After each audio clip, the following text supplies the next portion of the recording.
over the past 3 years, I've questioned FBI Director Wray and Attorney General Merrick Garland about the federal assets, such as confidential human sources that were present on January 6th at the Capitol. And they have continuously stonewalled me. We've got no answers whatsoever about this from them. Now, you announced that you were going to do a review of the DOJ response and preparation, mainly preparation, I think, for January 6th.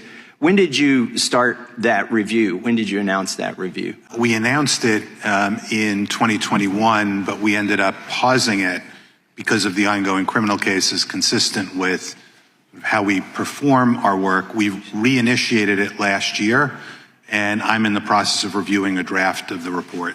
So 3.5 years ago, it was announced that you'd be doing this review, and we still don't have the review, do we? No, as I said, the reason is we paused the review because of the ongoing criminal work that would, consistent with our practice, we don't interfere with ongoing criminal investigations. So, but now that you've restarted it, do you have evidence of the number of confidential human sources that were operating on the Capitol grounds on January 6th? Our report will include the information in that regard. Can you tell us today how many there were? Were there more than 100? I'm not in a position to say that, both because it's in draft form and we have not gone through the classification review.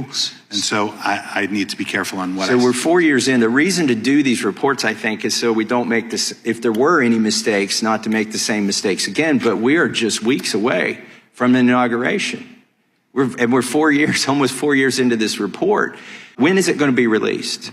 It's certainly my hope and expectation, although I don't control this entirely because it has to go through a classification review, but certainly in the next couple of months is my hope.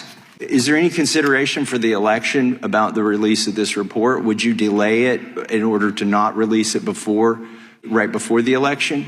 At this point, given the process that has to play out in terms of classification review and all of that, I'm not making any, I don't have to make any judgment about that. We're still, that still has to go on. Just to give you a sense of it, when I did the Pfizer review, you're saying it's not even going to be done in time for before the election? It doesn't, I doubt it would be done in time for the election. Is it going to be done before the inauguration? That is certainly my hope. It's your hope. We're 4 years into it, and we know what we do know is you're going to expose that there were confidential human sources at the Capitol. Can you tell us today how many went into the Capitol? I'm not able to speak to information in there. If they broke the law, if they went into the Capitol, we pretty much know there were confidential human sources who went into the Capitol and right there alongside of everybody else. Wouldn't they need to follow DOJ CHS protocols? And do you know if those were followed? They should follow CHS protocols. And again, we'll include that information in the report. Do you know how many were reimbursed for travel? As I sit here, I don't recall the number.